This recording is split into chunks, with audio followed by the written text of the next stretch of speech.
Hello, my crafty friends. It's time for Karen Burniston's November Designer Challenge, where she challenged her design team to create a card incorporating a window.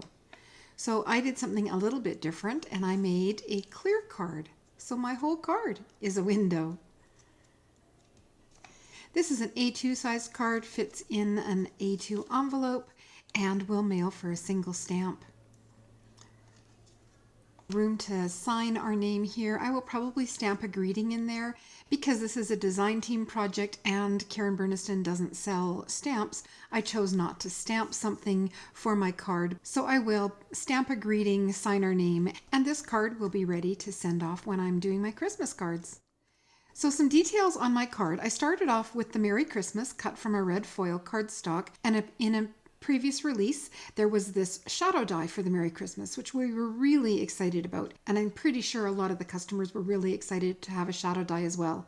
So that shadow was just cut out of white cardstock and then the Merry Christmas out of foil, and it's nice and chunky, so it's easy to apply glue. I just have my glue in a fine tip bottle and apply the glue to the wider areas, and no problem, it adheres really nice. And then I popped it up with thin foam tape. So I die cut the holly from this mirrored cardstock. It's probably going to really reflect, I'm sorry. It is the Holly Green from Tonic Studios, and the red is a foil that I've had in my stash. I will try to find a tonic one that I can link for you, or another red foil. Everything that is available will be linked on my blog, which is in the description box below. So the holly was die cut from that Holly Green cardstock with the Holly pattern plate, which is a die by Karen Burniston. All of the pattern plates are designed to fit perfectly on the front of an A2 card, and the berries are a separate die.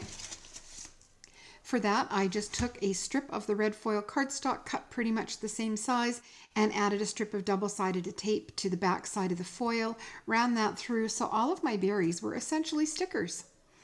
And then I used tweezers and just plunked them on the spots. There's a spot for each berry, and that cuts with the die, and then there's enough berries on the berry die to cover them all. So that was kind of nice. But I knew I was going to make a clear card. For this is a 10 mil acetate.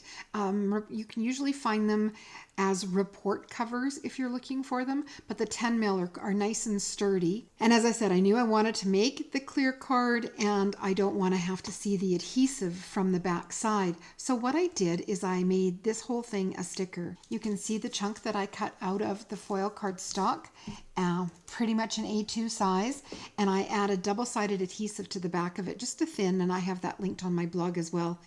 Then I die cut the holly, so I essentially had an A2 sized holly die cut that was a sticker. I don't want to pretend it was quick and easy. You know, you have to take your time because this acetate grabs hold of double-sided adhesive like you wouldn't believe. So I had to be very careful peeling off just little bits at a time and laying it down, pressing it down, removing another little bit. I was kind of working from underneath it, but it's not hard to do. It just does take a little bit of time and patience, and I absolutely love the look. I also really like a clean look inside my clear cards. I don't want to see the adhesive. I mean, you could cut it and adhere it with glue dots. It would adhere just fine. I like the clean look that the double-sided adhesive gives you. It's just one solid sticker. Then to add this rectangle, all of these rectangles are actually from Karen Burniston's Slim Flaps and Frames. I get so much use out of this die set, not even as intended, but just the extra rectangles. They're so good for sentiment blocks, signing blocks, and they're a perfect size for slimline cards and mini slimlines. So I die cut the largest rectangle. You can see you get a nice embossed edge. On the front of the holly, I added a few glue dots, and I added them, say, on the front side of these ones here, so you wouldn't be able to see them from this side, but this is held on very securely. It's not going anywhere. So again, I have a nice clean look from the back, and then here's more of the dies from the Slim Flaps and Frames. I layered them with glue dots, which you could see from the back side. So just quickly cut another one, and if I need to sign our name, or that's where I can put a stamp or a sticker saying it's a handmade card. So I'm really happy with my card. It's different, it's fun, and I think whoever I send it to will be surprised to get a clear card. If you enjoyed my video, please give it a thumbs up. and subscribe to see more. And that's it for me today.